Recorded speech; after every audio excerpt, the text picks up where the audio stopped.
आज हम आपको एक ऐसे ही शहर के बारे में बताएंगे जिसका उल्लेख रामायण और महाभारत काल के दौरान भी देखने को मिलता है। इस जगह को रावण के ससुराल के रूप में जाना जाता है और यहाँ पर एक ऐसा गांव है जहाँ 165 सालों से दशहरा नहीं मनाया जा रहा है। और एक ऐसी भी जगह है जहाँ रावण के पुतले को पहले शराब का भोग लगाया जाता है। एक ऐसी जगह जहाँ बनाई जाती है कैची। पहली बार दिल्ली चलो का नारा इसी जगह से दिया गया था। और इस शहर में एक ऐसी भूतिया हवेली है जो भारत की सबसे डरावनी जगहों में गिनी जाती है। ये शहर अपने स्पोर्ट्स इंडस्ट्री और सर्राफा बाजार के लिए भी काफी प्रसिद्ध है। कई महान हस्तियों का ताल्लुक इस शहर से रहा है और महात्मा गांधी जी का भी इस शहर से विशेष लगाव था। यहाँ पर घूमने लायक भी ढेरों स्थान है जहाँ हर साल लाखों पर्यटक आते हैं। दोस्तों, ये शहर कोई और नहीं बल्कि है उत्तर प्रदेश के एक प्रमुख शहर मेरठ। तो चलिए चलते हैं मेरठ की सफर पर। वर्तमान समय में मेरठ जिले की कुल जनसंख्या 34 लाख के आसपास है, तो वही मेरठ सिटी की जनसंख्या 17,68,000 के आसपास। मेरठ में करीब 61% लोग हिंदू धर्म का पालन करते हैं, तो वहीं 36% आबादी के साथ इस्लाम यहाँ का दूसरा सबसे बड़ा धर्म है। इसके अलावा बौद्ध, जैन, सिख और ईसाई धर्म के लोग भी मेरठ में रहते हैं। सम्राट अशोक के मौर्य एम्पायर के दौरान मेरठ में बौद्ध धर्म का भी काफी प्रभाव देखने को मिला। मेरठ आज दिल्ली NCR का हिस्सा है। जानकारी के लिए बता दें कि मेरठ जिले के अंतर्गत ही मेरठ शहर आता है और इस जिले के अंदर अन्य कई शहर भी आते हैं। मेरठ के आसपास मुजफ्फरनगर, गाजियाबाद,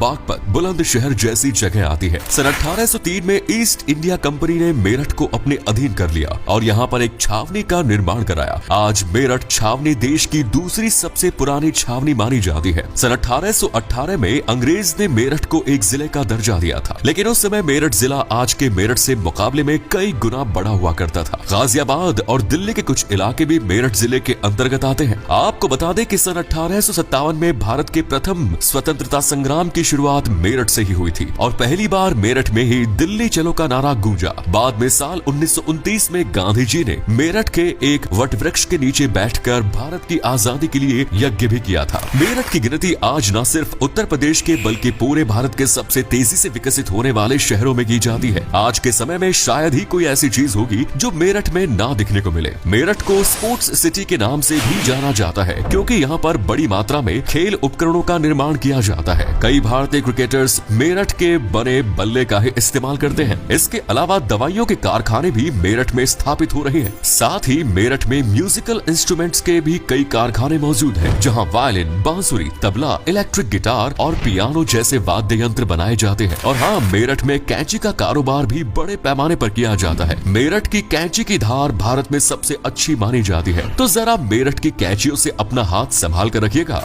बिजनेस के अलावा आज के समय में मेरठ उत्तर प्रदेश के एक प्रमुख एजुकेशन हब के रूप में भी जाना जाता है। मेरठ का लिटरेसी रेट है 75% के आसपास, जिसमें आए दिन तेजी से वृद्धि हो रही है। चौधरी चरण सिंह यूनिवर्सिटी, सरदार वल्लभ भाई पटेल एग्रीकल्चर और technology university, Swami Vivekananda Subharti university और IIMT यूनिवर्सिटी मेरठ के प्रमुख विश्वविद्यालय हैं। दोस्तों, मेरठ का जिक्र कई पौराणिक ग्रंथों और वेदों में देखने को मिलता है। इस स्थान को रावण के ससुराल के रूप में जाना जाता है। ऐसा इसलिए क्योंकि रावण के ससुर और मंदोदरी के पिता मायासुर ने इस नगर को बसाया था और उस समय इस जगह का नाम माया राष्ट्र रखा गया। लेकिन समय के साथ नाम में परिवर्तन हुआ और इसका नाम मेरठ पड़ गया। वहीं मेरठ और हस्तिनापुर में कई अवशेष प्राप्त हो चुके हैं, जिससे पता चलता है कि हजारों साल पहले से लोग यहाँ पर रह रहे हैं। 100 कौरवों का जन्म भी इसी जगह पर हुआ था और शायद इसीलिए आज भी यहाँ पर कर्ण मंदिर और द्रौपदी घाट बने हुए हैं। इतना ही नहीं, मेरठ से कुछ ही दूरी पर बरनावा नाम की एक जगह है जहाँ महाभारत काल में 5 पांडवों को मारने के लिए कौरवों ने लाक्षागृह का निर्माण कराया था। मेरठ नगर कुषाण साम्राज्य का भी हिस्सा रहा है।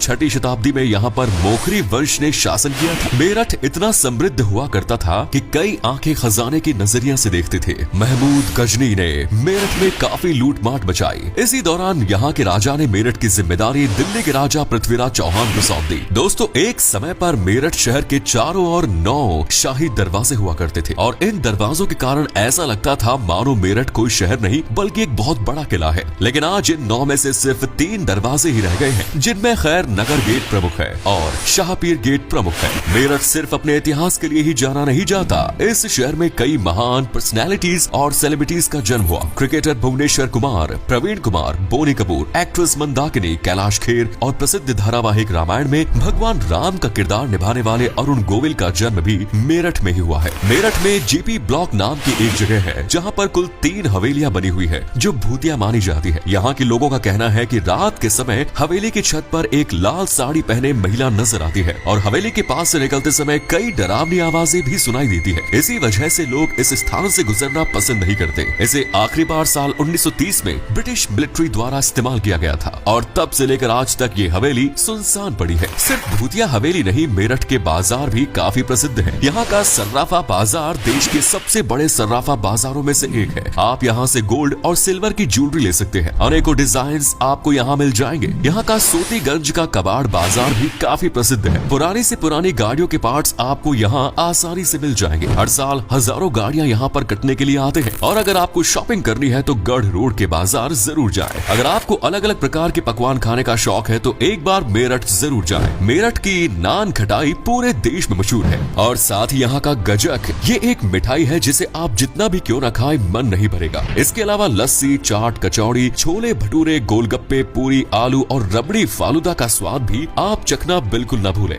त्योहारों की बात की जाए तो मेरठ के भैंसाली मैदान में रावण दहन का कार्यक्रम का आयोजन हर साल किया जाता है। लेकिन यहाँ पर खास बात यह है कि रावण का पुतला बिना शराब का भोग लगाए खड़ा नहीं होता। सबसे पहले रावण के पुतले के मुंह में शराब की बूंदें डाली जाती है और पूरे शरीर पर शराब का छिड़काव किया जाता है। उसके बाद ही ये पुतला खड़ा हो पाता है। बिना शराब पिलाए कई बार पुतला खड़ा करने की कोशिश की जा चुकी है, लेकिन हर बार नाकामी हाथ लगी है। आपको बता दें कि रावण को मेरठ का जवाई राजा भी माना जाता है। वहीं मेरठ में एक ऐसी भी जगह है जहाँ पिछले 165 सालों से दशहरा का आयोजन नहीं किया जा रहा। यहाँ के गगोल गाँव में 1857 की क्रांति के बाद ब्रिटिशर्स ने कई भारतीय सैनिकों को दशहरे के दिन फांसी की सजा दी थी, जिसके बाद से यहाँ पर दशहरा का त्योहार मनाया ही नहीं जाता। मेरठ का नौचंदी मेला सबसे प्रमुख मेला है। सन 1672 में इस मेले की शुरुआत की गई थी और इस मेले की खासियत ये है कि ये मेला हिंदू मुस्लिम एकता का प्रतीक माना जाता है। नौचंदी मंदिर और हजरत बाले मियाँ दरगाह के पास इस मेले का आयोजन होता है। मंदिर में घंटी बजती है तो दरगाह से अजान की आवाज आती है। शाम के समय मंदिर में भजन कीर्तन का आयोजन होता है तो दरगाह में कव्वाली आयोजित की जाती है। नौचंदी मेला करीब 21 दिनों तक ये मेला चलता है। दोस्तों, मेरठ में घूमने लायक भी ढेरों जगह है। चलिए आपको मेरठ की प्रसिद्ध टूरिस्ट डेस्टिनेशंस के बारे में भी बता देते हैं। शहीद स्मारक इस शहर में बेहद लोकप्रिय है। 1857 की क्रांति में शहीद होने वाले सैनिकों की याद में इस स्मारक का निर्माण कराया गया। मेरठ का ओघड़नाथ मंदिर श्रद्धालुओं के बीच प्रमुख आस्था का केंद्र है। ये भगवान शिव को समर्पित एक मंदिर है। मराठा युद्ध पर जाने से पहले इस मंदिर में पूजा उपासना करते थे। मेरठ के हस्तिनापुर नगर में एक बेहद ही प्रसिद्ध जैन मंदिर है। यहाँ पर जम्बू द्वीप मंदिर, अष्टापद मंदिर, शांतिनाथ दिगंबर जैन मंदिर जैसे कई मंदिर बने हुए हैं। हस्तिनापुर में ही द्रौपदी की रसोई, द्रौपदी घाट और कर्ण घाट जैसी जगह भी मौजूद है, जहाँ महाभारत काल के अवशेष देखने को मिलते हैं। मेरठ के गांधी पार्क और सूरज कुंड पार्क की हरियाली सैलानियों को काफी आकर्षित करती है। यहाँ पर आप अपनी फैमिली के साथ पिकनिक मनाने जा सकते हैं। शाहपीर की दरगाह पर भी लोग चादर चढ़ाने जाते हैं। आपको बता दें कि इस दरगाह का निर्माण नूरजहां द्वारा कराया गया था। यहाँ पर मुगल शैली का एक अद्भुत वास्तुकला आपको देखने को मिलेगी। मेरठ के गगोल तीर्थ की भी विशेष मान्यता है। इसके अलावा मेरठ के घंटाघर भी बहुत पॉपुलर स्पॉट है। इसके आगे लोग तस्वीर जरूर क्लिक कराते हैं। 17 मार्च 1913 को ये घंटाघर बनाया गया था। बताया जाता है कि इस घंटाघर की आवाज 10 किलोमीटर दूर तक जाती थी और आसपास शहर के लोग भी इस घड़ी के अनुसार ही अपनी घड़ी का मिलान किया करते थे। हालांकि आज शहर के शोर शराबे में इस घड़ी की आवाज सुनाई नहीं देती। दोस्तों, मेरठ तक अगर आप हवाई मार्ग के जरिए आना चाहते हैं तो दिल्ली के इंदिरा गांधी इंटरनेशनल एयरपोर्ट के जरिए पहुंच सकते हैं। दिल्ली से मेरठ की दूरी करीब 70 किलोमीटर है। वहीं रेल मार्ग के जरिए मेरठ भारत के सभी शहरों और राज्यों से अच्छी तरह से जुड़ा हुआ है। सड़क मार्ग के जरिए भी मेरठ तक आसानी से पहुंचा जा सकता है। मेरठ के आसपास कई एक्सप्रेसवे का निर्माण किया जा चुका है जो आपकी यात्रा को आरामदायक बनाने में मदद करते हैं।